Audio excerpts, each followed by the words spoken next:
Buenas noches, distinguidos alumnos. Bueno, vamos a continuar nuestro tema que habíamos dejado en el tintero. Antes que todo, quisiera verificar que ustedes estén escuchándome bien, que se escucha bien, por favor. Quisiera verificar esta circunstancia. ¿Me escuchan bien? A ver, Rocío. Rocío Quiroga. ¿Escucha bien, Lick? Perfecto. Bueno, entonces vamos a...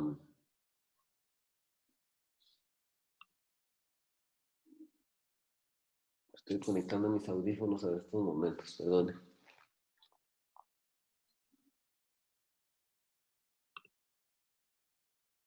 Estoy conectando mis audífonos, estoy haciendo conexión.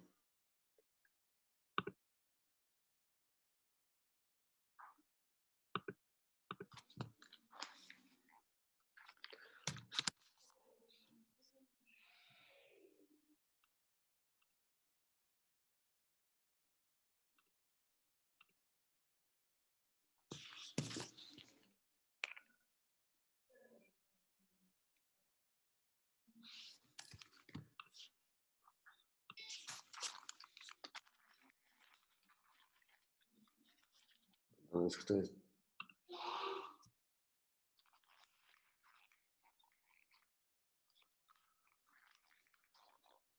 ¿Me escuchan?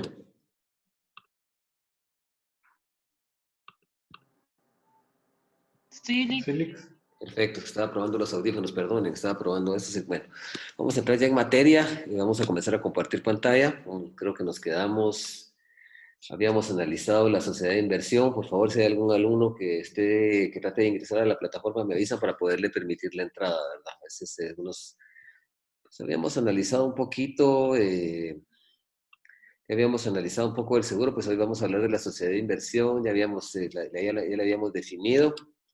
Y vamos a buscar el asidero legal de esta sociedad. Habíamos establecido lo que eran los valores, ¿verdad? Si quieren, retomemos nosotros lo que son los valores. Bueno, un valor básicamente son documentos. eh, la ley habla de documentos, títulos, certificados, acciones, títulos de crédito típicos, atípicos. Cuando se refiere a títulos de crédito típicos son los regulados en la ley, los atípicos que están fuera de la ley. Cuando veamos títulos de crédito, vamos a establecer que en Guatemala no existen títulos de crédito típicos. Y dice que incorporan, representan, según sea el caso, derechos de propiedad, otros derechos reales de crédito, otros derechos personales o de participación. Los valores podrán crearse o emitirse o negociarse a cualquier título mediante una presión sin fuente. ¿Qué quiere decir eso? O sea, un valor fundamentalmente es un documento. Es un documento. Un documento y ese valor representa un valor monetario, un valor de crédito. Con ese documento yo voy a reclamar el pago de una cantidad de dinero, fundamentalmente. Adicionalmente a eso, ese documento me va a permitir en un momento determinado, eh, ese documento me va a permitir en un momento determinado, me permite también, tiene tres modalidades. O consiste en el reclamo de una cantidad de dinero, por ejemplo, de un crédito. Puede consistir también en el derecho de propiedad sobre algún bien. Esa persona que es titular de ese título es propietario de algún bien. O esa persona que es titular de ese título o documento forma parte de un ente, de una persona jurídica, de un ente colectivo, por ejemplo, una sociedad anónima.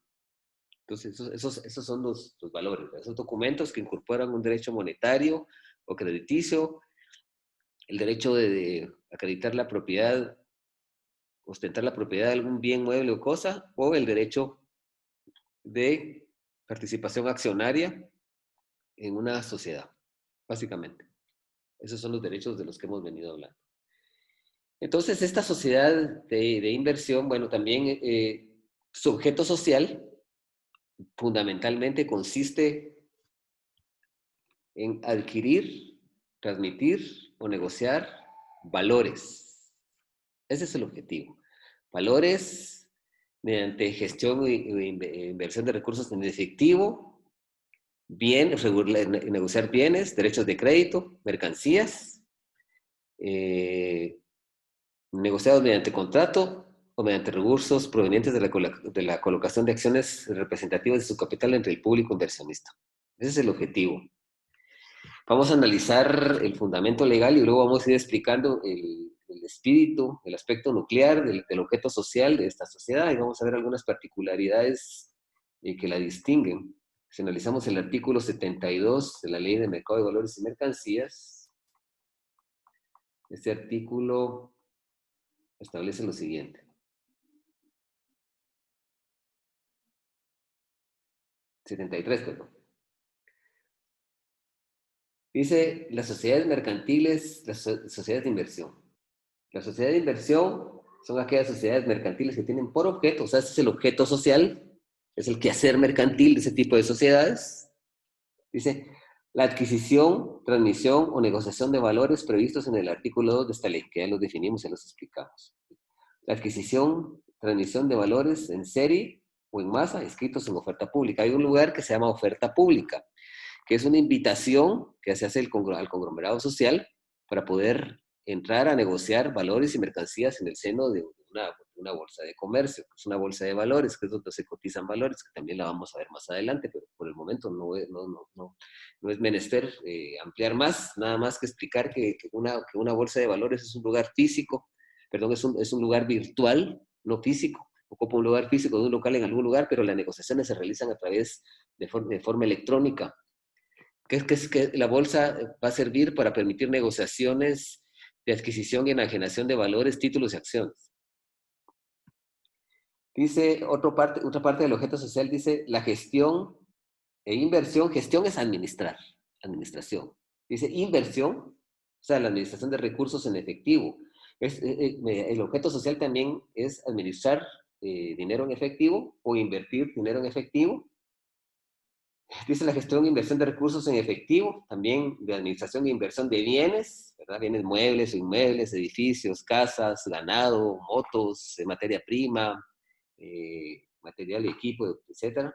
Dice derechos de crédito, un derecho de crédito que es un mutuo con garantía hipotecaria o prendaria, donde una persona, un banco ostenta la calidad de acreedor para cobrarle a una persona a la cual le prestó una cantidad de dinero para poder hacer su casa, para poder comprar su moto, para poder comprar su vehículo, para poder montar su negocio, por ejemplo. ¿Sí? Derechos de crédito, dice documentados o no, que puedan estar documentados o que puedan ser documentados o no. Yo creo que esto sí es una deficiencia de la ley porque los créditos, un banco no nos va a dar a nosotros un crédito, un particular no nos va a dar un crédito si no está documentado, fundamentalmente. Dice, negociados mediante contratos e instrumentos previstos en el artículo 2, literales B y C de esta ley, incluyendo aquellos referidos a operaciones financieras reconocidas por la ley. O sea, esos se tienen que negociar mediante contratos o los instrumentos previstos en el artículo 2, literales B y C. Y si nos vamos al artículo 2, literales B y C,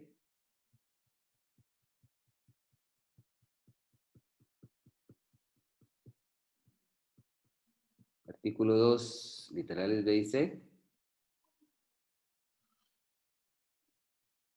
dice mercancías, dice. Nosotros no tenemos más que explicar aquí, que habían visto que las mercancías son aquellas cosas que pueden ser susceptibles, son susceptibles del tráfico comercial. Dice, son mercancías, todos bienes que no están excluidos del comercio por naturaleza o por decisión de la ley. Y contrato, dice, que tiende por contrato todo negocio jurídico de características uniformes por cuya virtud se crean, modifican o extinguen o transmiten obligaciones dentro de un mercado bursátil. Son los contratos en materia bursátil. Contrato, una definición de contrato. Sabemos que el contrato es una especie del negocio jurídico en donde consiste en un acuerdo de voluntades por medio de lo cual dos elementos contractuales, acreedor y deudor, crean, modifiquen y extinguen derechos y obligaciones. Fundamentalmente ese es el contrato. Entonces el objeto social de esta sociedad va a ser la negociación fundamentalmente de valores y mercancías, ¿verdad? Este es el objeto social, ¿verdad? Vale la importancia que le demos una lectura a este artículo. Dice, Todo lo anterior con recursos provenientes de la colocación de acciones representativas de su capital entre el público inversionista por medio de oferta pública debidamente inscritas. Las acciones de la sociedad de inversión se pueden colocar, deberían de colocarse entre el público inversionista a través de una oferta pública. Hemos hablado un poco de oferta pública, pero regresamos al artículo 2. Establecemos ahí puntualmente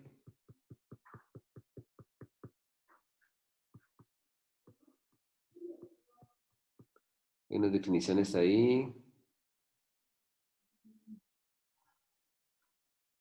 Oferta pública, artículo 3, oferta pública, oferta privada y ofertas a entidades específicas. Eso son para conocimientos generales.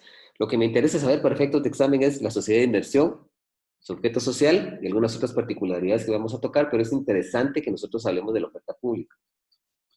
El artículo 3 de la ley dice oferta pública, oferta privada y oferta de entidades específicas. Para los efectos de esta ley, se entenderán los términos oferta pública, oferta privada y oferta de entidades específicas de la manera siguiente. Dice, oferta pública, dice, es la invitación que el emisor o cualquier otra persona individual o jurídica hace abiertamente al público, por sí o por medio de un tercero, mediante una bolsa de comercio, o cualquier medio de comunicación masiva o difusión social para la negociación de valores, mercancías y contratos, así como también la colocación sistemática de valores por otros medios distintos de lo mencionado. La oferta pública es una invitación a través de los canales legales que establece esta ley al público para negociar. ¿Negociar qué? Adquirir y negociar valores, mercancías y contratos. Negociar contratos.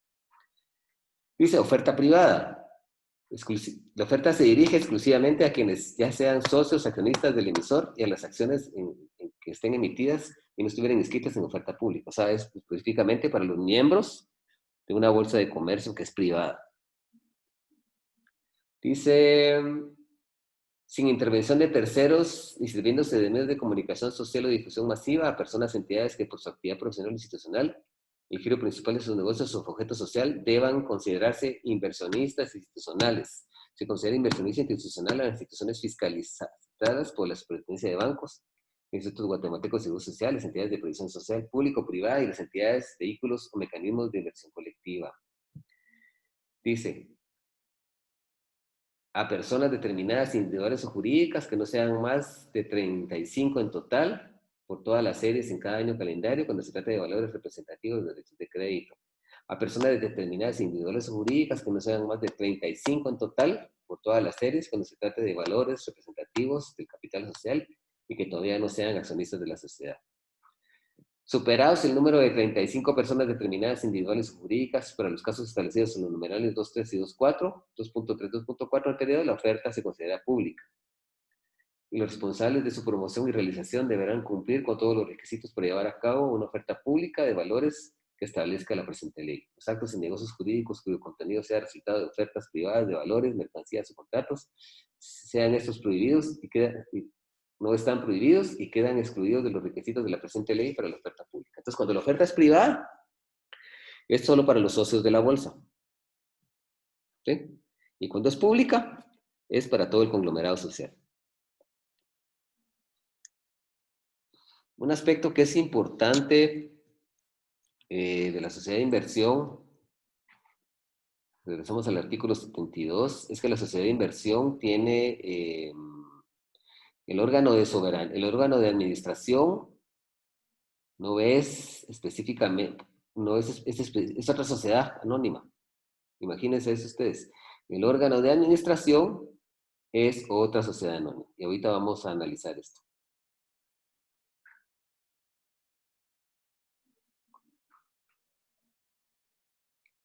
Vamos a analizar esto. Está por aquí.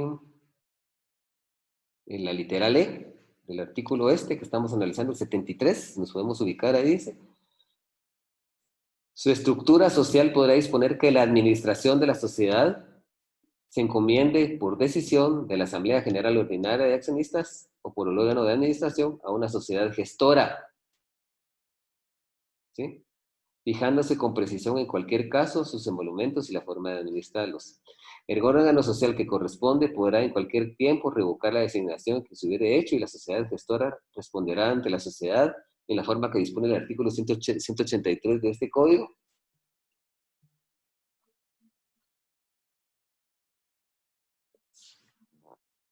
Del Código de Comercio de Guatemala. Se entiende que la sociedad gestora es aquella sociedad, escuchen esto, aquí lo aclara. La sociedad gestora es aquella sociedad anónima cuyo único objeto social es la administración de fondos de las sociedades de inversión. O sea, recordemos que la sociedad de responsabilidad limitada o la sociedad colectiva tienen un órgano de soberanía. Ese órgano de soberanía es la Junta General. El órgano de soberanía de la sociedad anónima, por ejemplo, o en la sociedad en comandita por acciones, o en la sociedad de inversión, recuerden ustedes que el órgano de soberanía es la Asamblea General. Aquí, en esta sociedad de inversión, el órgano de soberanía es una sociedad anónima. Quien va a ejercer la administración de la sociedad de inversión es una sociedad anónima, que se va a llamar sociedad gestora. Es una sociedad anónima, pero es una sociedad gestora porque su objeto social, única y exclusivamente, es ejercer como órgano de administración. Perdón, creo que confundí un poquito estaba hablando del órgano de soberanía. Me confundí un poquito, quiero pedir una disculpa, voy a rectificar. El órgano de administración de la sociedad colectiva puede estar a cargo de los socios o de personas ajenas a la sociedad. El órgano de administración de una sociedad de responsabilidad limitada puede estar a cargo de la sociedad, a cargo de los socios de la sociedad o a cargo de personas ajenas. En la sociedad anónima o la sociedad en comandita por acciones establecimos que el órgano de administración, en este caso, puede ser puede ser unipersonal o colegiado y puede ser un administrador único o un gerente general o un consejo de administración, ¿sí? Cuando es un administrador único es solo un sujeto el que ejerce la administración. En el caso del gerente general es igual, pero cuando es un consejo de administración es que la administración es pluripersonal y ahí le ejercen varios administradores. Entonces, en ese orden de ideas, haciendo ya una analogía de este concepto, de esta institución, el órgano de administración, y no el de soberanía, como lo dije errónea y equivocadamente, el órgano de administración de la sociedad de inversión es una sociedad anónima a la que se le denomina sociedad gestora. Aquí la ley lo establece, así lo tipifica la ley. Sociedad gestora. Es una sociedad anónima cuyo objetivo es ejercer como órgano de administración de esta sociedad. Solo vamos a dejar entrar a un compañero que quiere entrar.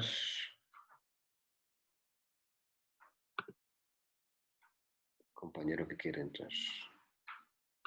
Perfecto. Vamos a regresar acá.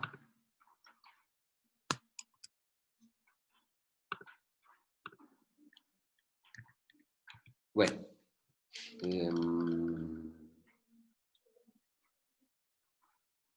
Creo que básicamente eso es lo que tendríamos que analizar de la sociedad de inversión. No sé si alguien tiene alguna duda de la sociedad de inversión antes de que pasemos a la siguiente sociedad.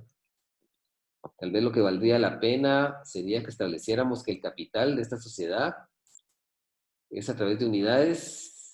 En el artículo 90 de esta ley dice, se constituye como sociedades anónimas con un capital pagado mínimo en efectivo de 50,000 unidades. Entendiendo eso por unidad, lo establecía en el artículo 90 de esta ley.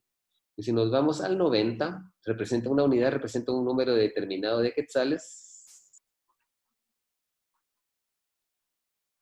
Y el artículo 90 establece, las multas se fijarán en unidades de multa determinadas por el registro en la resolución respectiva. Estamos hablando del registro de mercado de valores y mercancías. El valor mínimo de cada unidad de multa será de 100 quetzales y el valor máximo será de 1,000 quetzales. Entonces, una unidad puede costar entre 100 y 1,000 quetzales. Si son 50,000 unidades de 1,000, son 50,000 quetzales. Si son 50,000 unidades de 100 quetzales, son 5,000 quetzales. El registro actualizará semestralmente dentro del rango señalado el valor de cada unidad de multa mediante la resolución que deberá publicarse en el diario oficial de mayor circulación y otros medios de información social escritos y electrónicos. El valor de la unidad de multa se aplicará a cualquier otra disposición de esta ley, aunque no sea de carácter sancionatorio. Entonces, el objeto, haciendo una síntesis, el objeto, un análisis sintético de lo que hemos establecido, lo que hemos expuesto, la sociedad de inversión, sujetos sociales, la negociación de valores, mercancías y contratos, de valores. Vamos a llamar, si no nos da la oportunidad, los vamos a analizar. Y el órgano de administración de esta sociedad es una sociedad anónima, es una sociedad gestora. Y su capital fundacional, el capital que se requiere para poderla fundar, estamos hablando que es capital pagado mínimo, perdón, no el capital fundacional, porque no es de capital fundacional, el capital pagado mínimo es de 50.000 unidades, cada unidad oscila entre 100 y 1.000 quetzales.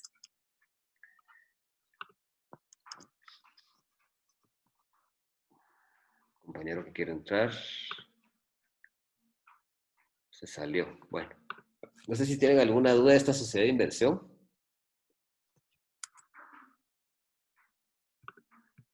¿Alguna duda?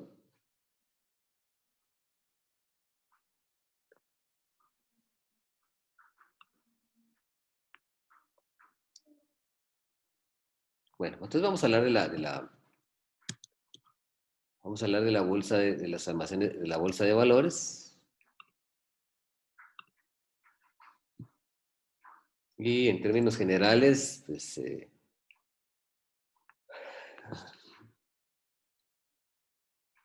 la bolsa de valores fundamentalmente es una sociedad anónima especial, ¿verdad? Hay un compañero que quiere entrar, permítanme.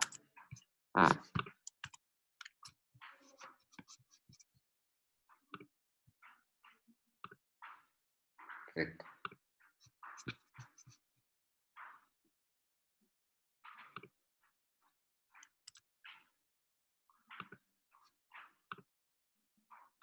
Bueno, vamos a desarrollar lo que es la bolsa de valores o bolsa de comercio. Bueno, les decía que es una sociedad anónima especial, ¿verdad? Un comensante social especial. ¿Alguien quería opinar algo? Escuché que alguien abrió su micrófono. ¿Hay alguna duda? Disculpen.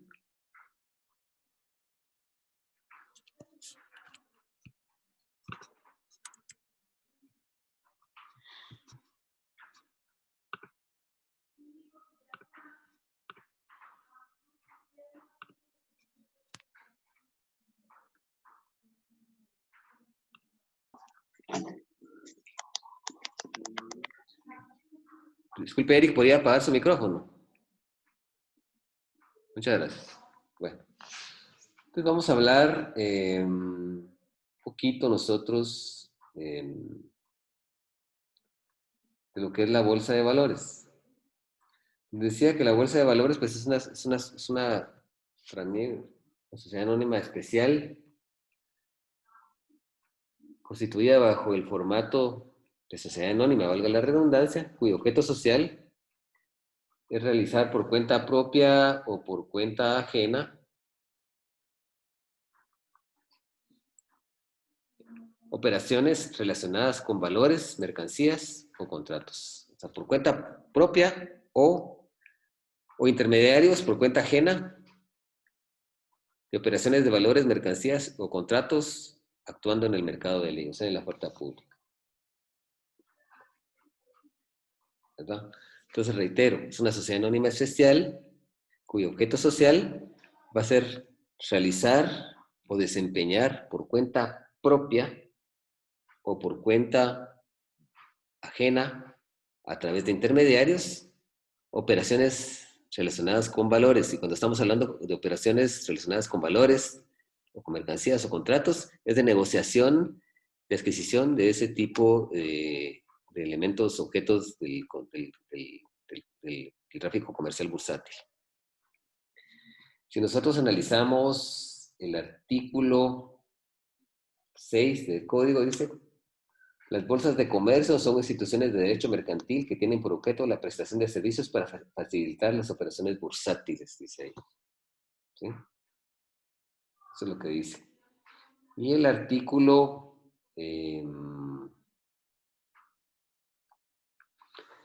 El artículo 22 establece todo el trámite.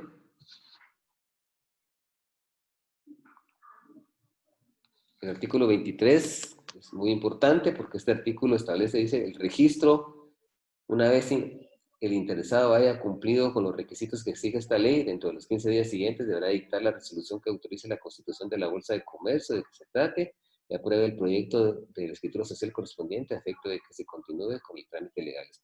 O sea, ¿qué es la bolsa? Es un espacio de carácter virtual, si lo vemos así en términos más coloquiales, donde se van a negociar valores, donde se van a negociar contratos, donde se van a negociar mercancías.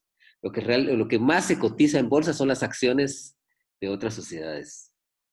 Títulos que representen una cosecha cuantiosa de café, títulos que representen un voluminoso número de materia prima, de caucho, títulos que representen un voluminoso número de gasolina, títulos que representen la propiedad y persistencia sobre algunos bienes, títulos de la deuda pública de otros países se negocian en una bolsa de valores. Pero generalmente lo que más se tiene como costumbre negociar en una bolsa de valores es, una bolsa de valores es como que yo quisiera, yo le puedo comprar chocolates al señor que vende chocolates en la entrada de la universidad, ¿sí?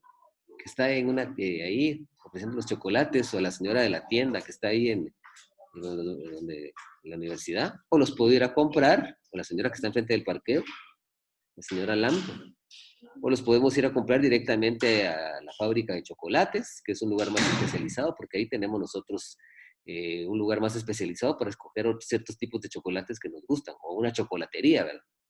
Esa es la diferencia básica. Yo puedo adquirir valores fuera de la oferta, fuera de la bolsa de valores, pero dentro de la bolsa de valores. ¿Qué diferencia hay? Que la bolsa si las acciones de una empresa, de una entidad están en bolsa, permita que se coticen altas, que se coticen caras, recuérdense que en esto de la bolsa de valores se maneja mucho de lo que es la especulación, porque así se pueden generar valores y valores y valores y valores altos de conformidad con el prestigio, qué tan exitosa es una sociedad, qué tan exitoso es Apple, qué tan exitoso es Samsung, qué tan exitoso es Coca-Cola, qué tan exitoso es Cerveza Corona, qué tan exitoso es Pollo Campero. Tiene mucho éxito en el mercado, el público consume mucho producto, entonces coticemos, vamos a cotizar, las acciones van a estar cotizadas en bolsa, si quieran comprar acciones de Pollo Campero, ahí las pueden ir a adquirir, ahí las adquieren, ahí las negocian, y cuestan altísimo.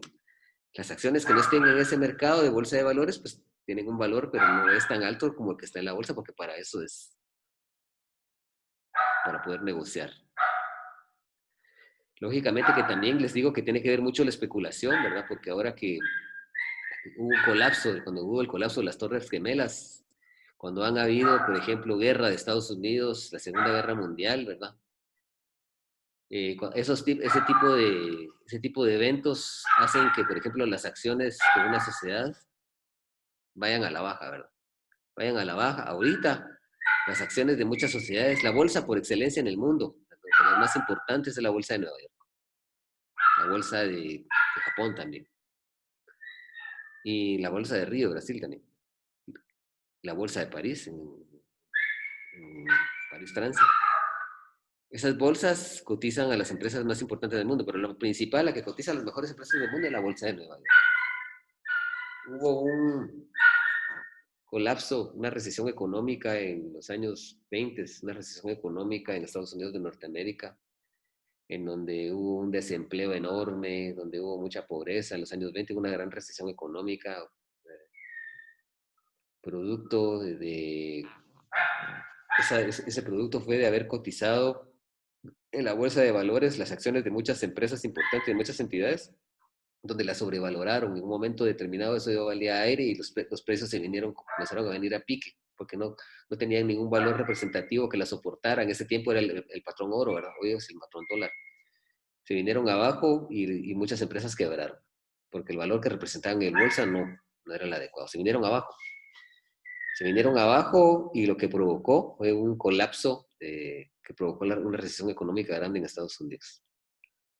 Yo no sé si el licenciado Jorge quisiera hablarme de esa recesión económica de los años 20 en Estados Unidos, 20 y en los años 30, creo que fue eso, licenciado, disculpe.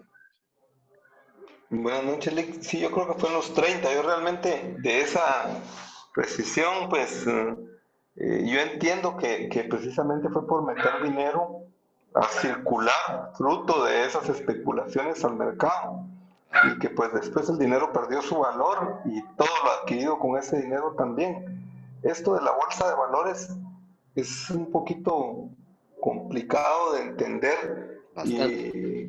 y cuando a uno le hablan de especulación y de la subida y la bajada de los precios, pues es complicado. Yo quisiera poner tal vez un par de ejemplos para hacerlo un poco sencillo y comprensible. Digamos, yo me pongo a pensar en, digamos, en las mujeres, hablando de algo. ¿Quiénes de las que estudian, digamos, ahorita en Derecho no jugaron alguna vez con una muñeca Barbie, verdad? Entonces creo que la mayoría jugaron o conocieron esas muñecas. Esas muñecas tenían dos valores.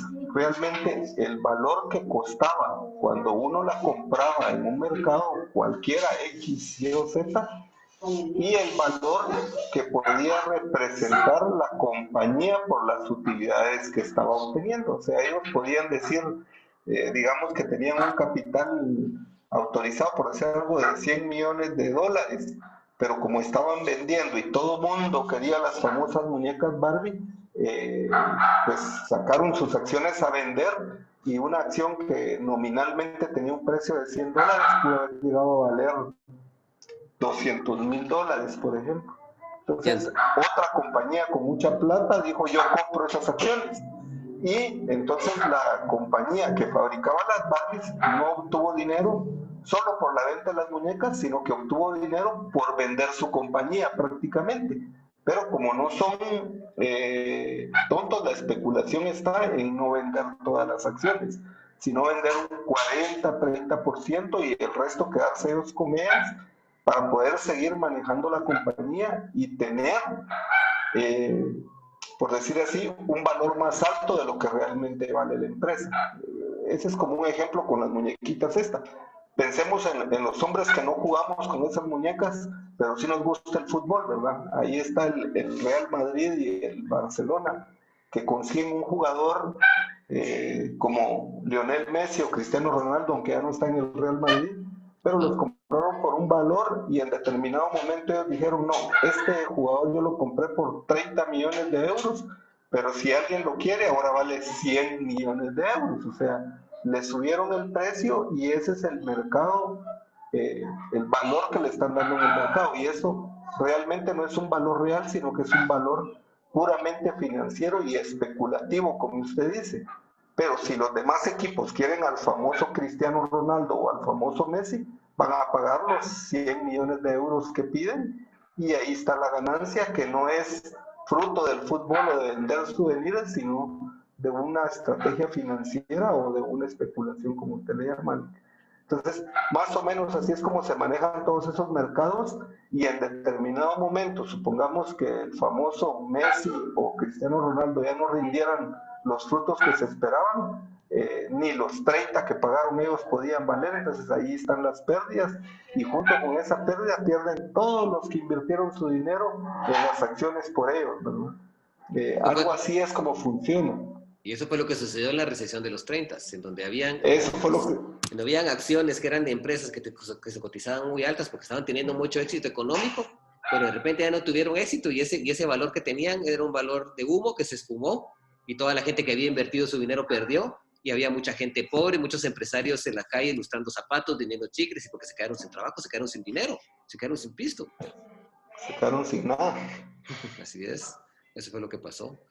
Compañeros, ¿alguno de ustedes tiene Exacto. alguna duda? Muchas gracias, licenciado. Le agradezco siempre por sus intervenciones bastante puntuales que nos aclaran muchas cosas, porque usted, por su profesión, tiene otra óptica distinta de la óptica jurídica que nosotros pudiéramos tener. Le agradezco mucho. ¿Hay alguien más que quisiera dar A la orden. alguna opinión? Mis amigos. Bueno, entonces vamos a seguir, ¿verdad? Vamos a seguir analizando algunas otras sociedades anónimas especiales y pues también nosotros tenemos, esto ya lo habíamos visto en su oportunidad. Ah, no, no lo hemos visto con ustedes, lo vamos a ver el otro semestre, que son las Creo que alguien quiere entrar. Vamos a ver. Por ahí oí a alguien que tocó la puerta. Vamos a ver. No. Ah, sí, Celeste. Vamos a admitirla. Vamos a admitir a Celeste. Bueno, vamos a analizar ahora lo que son los almacenes generales de depósito. Esto ya lo habíamos visto en su oportunidad. Lo habíamos explicado muy someramente.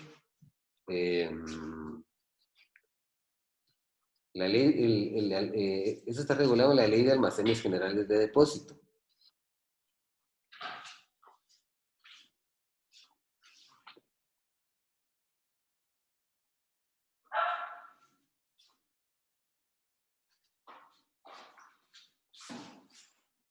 Bueno, pues también es una conversante social de índole bajo el formato de una sociedad anónima.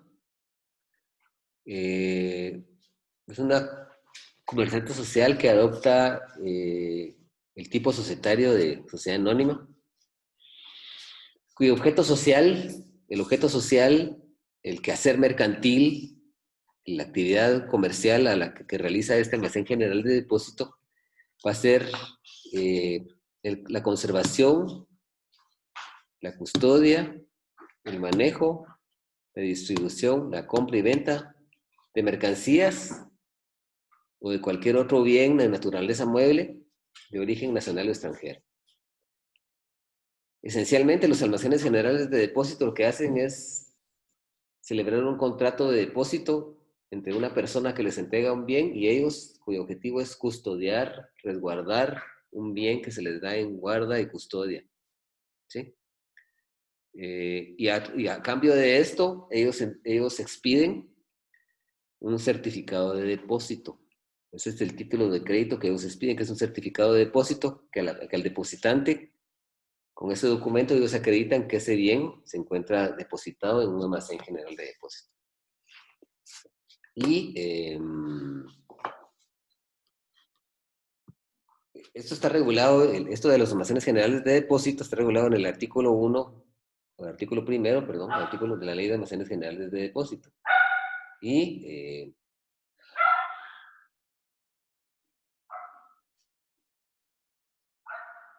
dice los almacenes generales, artículo 1, almacenes generales de depósito.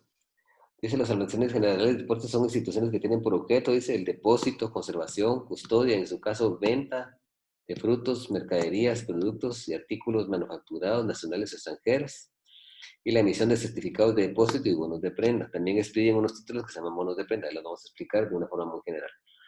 La concesión de préstamos sobre bonos de prenda expedidos por ellos mismos y la transformación de acuerdo con el dueño de los bienes confiados a custodia con el fin de aumentar su valor.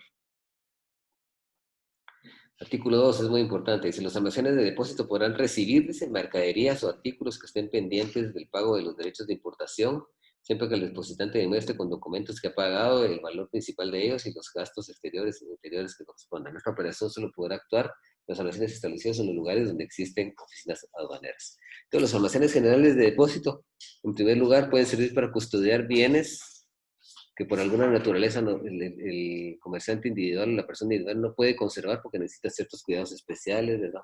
Se necesita refrigeración o alguna circunstancia para poder mantener ciertos y determinados bienes como por ejemplo legumbres o verduras, etcétera, pero también son utilizados frecuentemente y hay en las aduanas, en la aduana de Puerto Quetzal, en la aduana aquí de Guatemala, que queda ahí en la 12 Avenida, en el aeropuerto, pues hay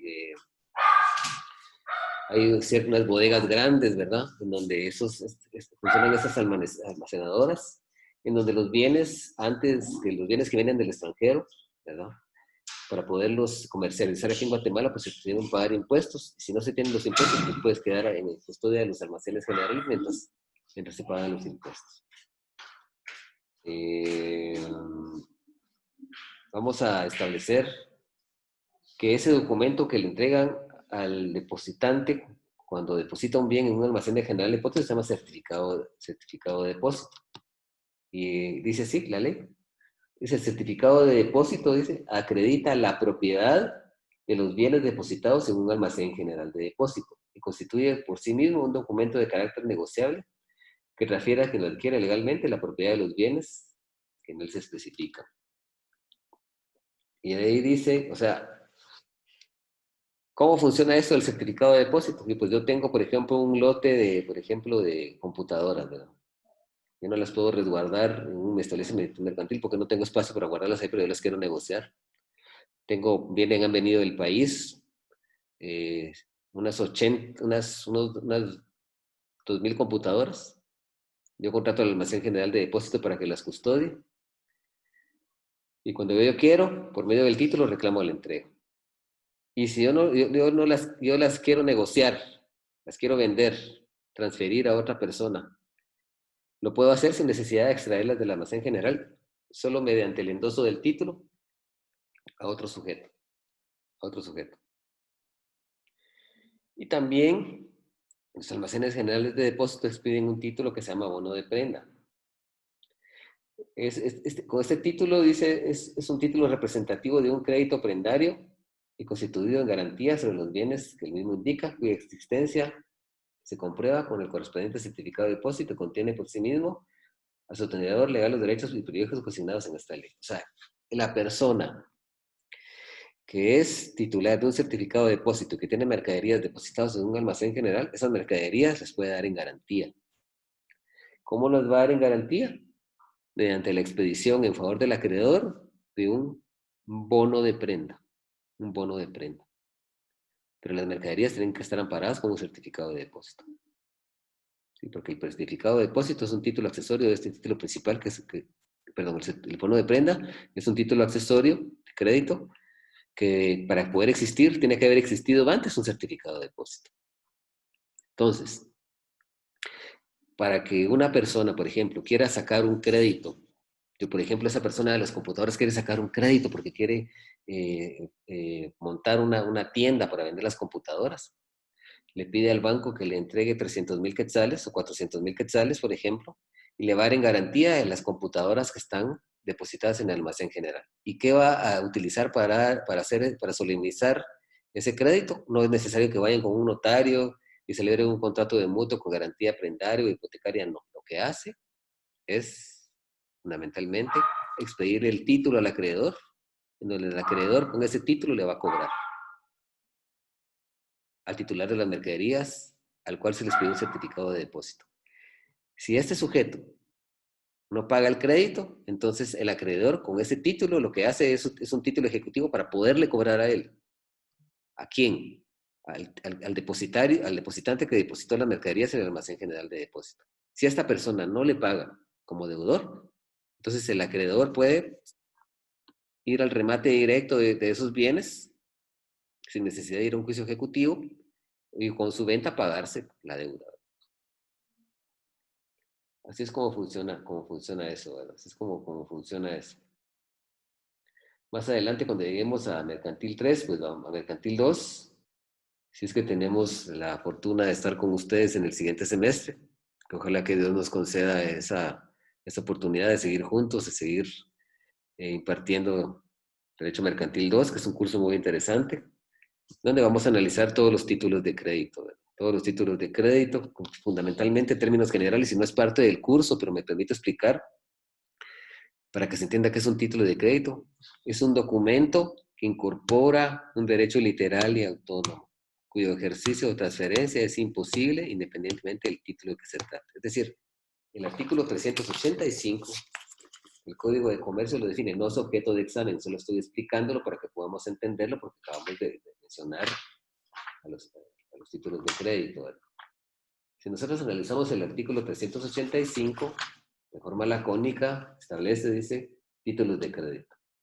Son títulos de crédito los documentos que incorporan un derecho literal autónomo cuyo ejercicio de transferencia es imposible independientemente del título que se trate.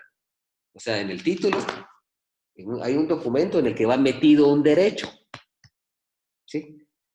Y es un derecho que puede ser un derecho de crédito o un derecho de pago de una cantidad de dinero determinada. En el caso del almacén general de depósito es un certificado, es un contrato de depósito. Con él se acredita que una mercadería está depositada, es un título de crédito, pero generalmente estos títulos de crédito lo que permiten es crear una obligación crediticia. Y esa obligación, que por ejemplo, pongamos el ejemplo del cheque. El cheque es un documento que lo que legitima el cheque e incorpora es el pago de una suma de dinero a la vista. Yo elegir un cheque ahorita al licenciado Jorge, y él ahorita, pues ahorita el banco está cerrado, pero mañana temprano él va al banco, elegir un cheque por 2.000 quetzales, se va al banco mañana y le pagan 2.000 quetzales. ¿Sí? Pero ¿qué sucedería si el licenciado Jorge llega al banco y no lleva el cheque? Y le dicen, miren, yo quiero que me paguen mis 2.000 quetzales. No le van a pagar el dinero. Por eso es que decimos que el cheque es un documento, es un título que incorpora un derecho literal de autónomo. Dentro del cheque va un derecho, va metido, va incorporado. Sin ese documento no podemos hacer valer ese derecho. Y así hay una amplia gama de títulos de crédito que nosotros vamos a analizar en el semestre siguiente, pero el certificado de depósito expide esos dos títulos de crédito, que son el certificado de depósito y el bono de prenda. Vamos a analizar una amplia gama nosotros de títulos de crédito, y entre estos vamos a encontrar que existe el cheque, el pagaré, la letra de cambio, el certificado de depósito, el bono de prenda, es decir, un sinfín de títulos pues que son bastante importantes, ¿verdad? Que nosotros vamos a analizar. No sé si tuvieran alguna duda de lo que hemos visto, porque de lo contrario, entonces entraríamos ya a otro tema. ¿Tienen alguna duda?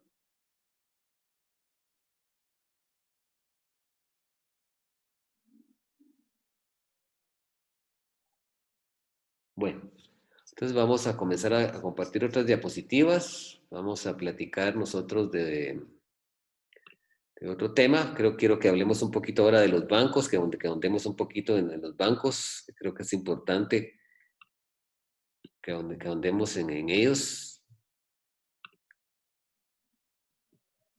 Vamos a hablar un poco de los bancos y grupos financieros. Ya para ir concluyendo este tema de las sociedades, porque es un tema que los bancos es algo que lo tenemos en la retina, es algo que lo vemos comúnmente, es algo con lo que nos relacionamos muy seguido nosotros con los bancos. Bueno, vamos a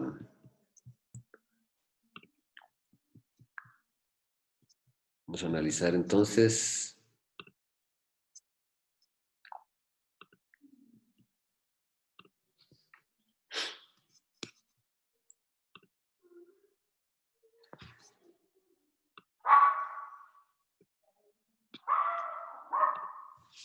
Bueno, los bancos y grupos financieros.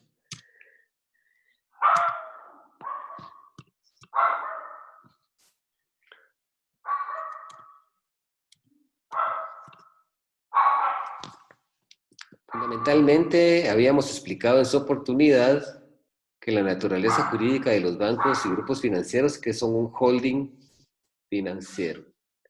Un holding, establecimos que es un contrato mercantil que permite la colaboración empresarial mediante la formación de varias sociedades mercantiles ancladas en grupo, cuyo objetivo es relacionar relaciones comerciales distintas, cada uno de tipo diverso, para poder facilitar el desempeño de una actividad comercial. Bueno, cuando hablamos de un holding financiero, estamos hablando que en un holding financiero hay una sociedad anónima que controla a otras sociedades anónimas. Esa sociedad que controla a las otras sociedades anónimas se llama sociedad controladora, y las otras sociedades se llaman sociedades controladas. ¿Sí? La sociedad controladora tiene participación accionaria en las demás sociedades, quiere decir que es socio accionista de las demás sociedades y ostenta el 51%, de la participación accionaria, o sea, tiene el 51% de las acciones. Eso le permite a la sociedad controlada manejar a las sociedades, eso le permite a la sociedad controladora, perdón, manejar a las demás sociedades controladas en la forma que establezca más conveniente y de conformidad con los fines o objetivos de naturaleza comercial, industrial, mercantil, que planea emprender en una estrategia comercial. Cuando nosotros estamos hablando de los bancos y grupos financieros, están conformadas por sociedades anónimas de objeto social de contenido financiero, como bancos, aseguradoras, almacenes generales de depósito y otras, que en virtud de realizar cada una operaciones diferentes pero complementarias entre sí, se agrupan alrededor de una sociedad controladora, que generalmente es un banco, que también debe estar constituida como una sociedad anónima y tendrá como objeto social exclusivo la dirección, administración, control y representación de las demás sociedades del grupo. Entonces, en los bancos y grupos financieros, si nosotros analizamos, existe el banco. En el centro de ese banco o grupo, del centro de ese grupo financiero, y el banco, alrededor del banco hay otras varias entidades mercantiles, varias sociedades. El banco es la sociedad controladora, la sociedad que controla a las otras, la sociedad que maneja a las otras, la sociedad que tiene el dominio comercial del resto de sociedades mercantiles, para que lo entendamos, que tiene el dominio, las maneja a su sabor y antojo, pero de conformidad a sus estrategias comerciales, industriales, fabriles, etc. Entonces las controla, porque el banco es accionista de las demás sociedades y que tiene que tener por lo menos el 51% de esas sociedades para poderlas manejar. Y alrededor del banco hay varias sociedades. Ahí están las empresas de seguro como la que analizamos ayer. Hay almacenes generales de depósito, hay bolsa de comercio, hay casa de cambio, hay financieras, hay empresas operadoras de tarjetas de crédito. Hay un montón de sociedades aglomeradas alrededor de la sociedad del banco. ¿Sí? Y si nosotros analizamos, les dije que teníamos que tener para hoy la ley de bancos y grupos financieros.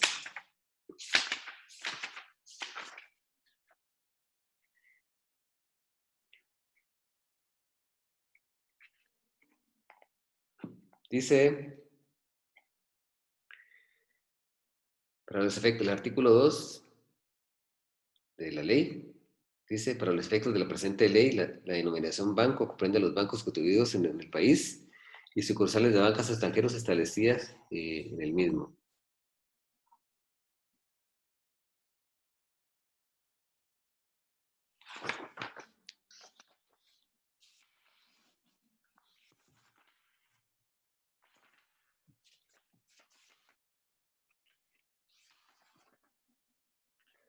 Vamos a analizar las características de los bancos y grupos financieros. Los bancos y grupos financieros, en primer lugar, están sujetos a un régimen de control y vigilancia. ¿Sí? Son autorizados por la Junta Monetaria, pero son supervisados por la Superintendencia de Bancos. Si nosotros analizamos el artículo 7 de esta ley, primero sería bueno que analizáramos el 6, dice, Constitución. Los bancos privados nacionales deberán constituirse en forma de sociedades anónimas con arreglo a la legislación general de la República y observar lo establecido en la presente ley. Los bancos extranjeros podrán, dice, establecer sucursales en la República, registrar oficinas de representación únicamente para la promoción de negocios y el otorgamiento de financiamiento en el territorio nacional. Para el efecto, el banco extranjero interesado deberá nombrar un representante legal para operar la oficina de representación que establezca en el país. Dicho representación legal deberá inscribirse en el registro que establezca la Superintendencia de Bancos y remitirle a esta la información periódica o ocasional que requerirá relativa a los negocios que se realicen en el territorio. Dice, escuchen esto, dice, la Junta Monetaria reglamentará los requisitos, trámites y procedimientos para el registro de oficinas de representación de bancos extranjeros. Y el artículo 7 es muy importante porque establece que la Junta Monetaria otorgará o denegará la autorización para constituir los bancos. No podrán autorizarse la constitución de un banco sin dictamen previo de la Superintendencia de Bancos. ¿Sí? Dice, el testimonio de la escritura constitutiva junto a la certificación de resolución de la Junta Monetaria relativa a dicha autorización se presentará al registro mercantil, que con base a tales documentos procederá sin más trámite a efectuar su inscripción definitiva. Dice, asimismo, corresponde a la Junta Monetaria, dice, otorgar o denegar la autorización para establecimiento de sucursales de bancos extranjeros. Dice, no podrá autorizarse el establecimiento de una sucursal de bancos extranjeros sin dictamen previo de la Superintendencia de Bancos. Para el efecto deberá considerarse, entre otros aspectos, que en el país del banco matriz exista supervisión de acuerdo con los estándares internacionales. Que el supervisor del banco matriz otorgue su consentimiento para el establecimiento en el país de la sucursal que corresponde y que pueda efectuarse intercambio de la información institucional entre los supervisores de ambos países. Para los efectos del dictamen correspondiente, la Superintendencia de Bancos deberá asegurarse mediante las investigaciones que estime convenientes sobre el cumplimiento de los requisitos siguientes. Dice, que el estudio de factibilidad presentado sea amplio y suficiente para fundamentar el establecimiento, operaciones y negocios de la entidad cuya autorización se solicita, estudio que incluirá planes estratégicos. Recuerden que nosotros hemos hablado que los estudios de factibilidad, factibilidad y costos para el emprendimiento de una empresa pueden ser parte del capital, ¿verdad? Y entonces aquí hay un estudio de factibilidad para establecer qué tan viable es constituir o no un banco. Dice que el origen del monto de capital, las bases de financiación, la organización y administración aseguran razonablemente el ahorro y la inversión. O sea, que permite que la gente pueda ahorrar y que también el banco puede invertir en la economía nacional mediante el otorgamiento de créditos. Dice que la solvencia económica, seriedad, honorabilidad y responsabilidad de los socios fundadores aseguren un acuerdo, un respaldo financiero y de prestigio para la entidad. Dice que la solvencia económica, seriedad, honorabilidad, responsabilidad, así como los conocimientos y experiencia en la actividad bancaria, bursátil y financiera de los organizadores, los miembros del Consejo de Administración y los administradores propuestos aseguren una adecuada gestión de la entidad. Dice que las afiliaciones, asociaciones, estructuras corporativas, a su juicio, no expongan a la futura entidad a riesgos significativos, obstaculicen una supervisión efectiva de sus actividades y operaciones por parte de la Superintendencia de Bancos. De aquí se desprende quién supervisa a los bancos y las entidades de crédito. Es la Superintendencia de Bancos. Dice que se ha cumplido con los demás trámites, requisitos y procedimientos establecidos por la normativa aplicable. Los requisitos, trámites y procedimientos para la constitución y autorización de bancos, el establecimiento de sucursales de bancos extranjeros y el registro de oficinas de representación de bancos extranjeros será reglamentado por la Junta Monetaria. La Junta Monetaria en cualquier caso deberá sin responsabilidad alguna y previo informe de la Superintendencia de Bancos y observando el debido proceso, revocar la autorización otorgada cuando se compruebe que él o los solicitantes presentaron información falsa. O sea, que los bancos que pretenden constituirse presentaron información falsa. Si el banco de que se trate fuera inscrito definitivamente en el registro mercantil y se comprobare el extremo a que se refiere el párrafo anterior, la Junta Monetaria deberá, previo informe de la Superintendencia de Bancos, de responsabilidad alguna, revocar la autorización otorgada y a solicitud a dicho registro que proceda sin responsabilidad de su parte a cancelar la inscripción correspondiente.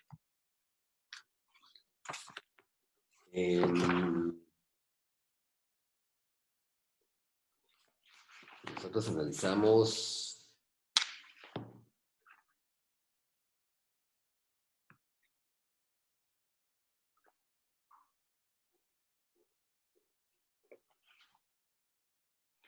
la ley de supervisión financiera.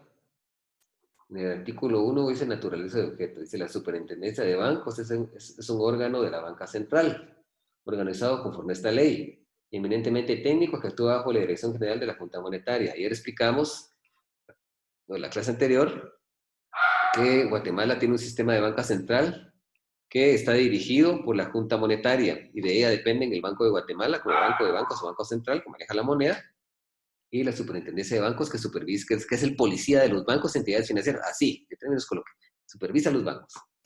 Dice, la Superintendencia de Bancos es un órgano de la banca central organizado conforme a esta ley, eminentemente técnico que actúa bajo la dirección general de la Junta Monetaria y ejerce la vigilancia e inspección del Banco de Guatemala, bancos y sociedades financieras, instituciones de crédito, entidades afianzadoras de seguros, almacenes generales de depósito, casas de cambio, grupos financieros, empresas controladoras de grupos financieros y las demás entidades que otra ley disponga. La Superintendencia de Bancos tiene plena capacidad para adquirir derechos y contraer obligaciones, goza de la independencia funcional necesaria para el cumplimiento de sus fines y para velar porque las personas para velar porque las personas sujetas a su vigilancia e inspección cumplan con sus obligaciones legales y observen las disposiciones normativas aplicables en cuanto a la liquidez y observancia y solidez del patrimonio nacional.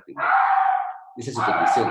Pero el efecto de esta ley se entiende por supervisión, dice la vigilancia e inspección de las entidades a que se refiere el artículo anterior realizada por el Superintendencia de Bancos, con el objeto de que las mismas adecúen sus actividades y funcionamiento a las normas legales, reglamentarias y a otras disposiciones que les sean aplicables, así como la evaluación del riesgo que suman las entidades supervisadas. La función de supervisión que ejerce la Superintendencia de Bancos no implica en ningún caso la asunción de responsabilidades por esta o por sus autoridades, funcionarios o por personal, por la gestión que realicen las entidades sometidas a esta supervisión y garantizan el buen fin de dicha gestión, la que será siempre por cuenta y riesgo de la propia entidad y sus administradores y sus accionistas. Bueno, por el momento nos vamos a quedar por aquí porque ya se tiene que conectar el licenciado Arnaldo y yo necesito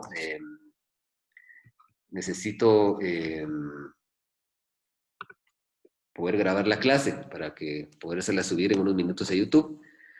Por eso es que terminamos 10 minutos antes, porque si no el licenciado Arnaldo se conecta, usa la cuenta y ya no tengo yo capacidad de grabar. Entonces quiero hacerles una pregunta. ¿Tienen alguna duda, por favor?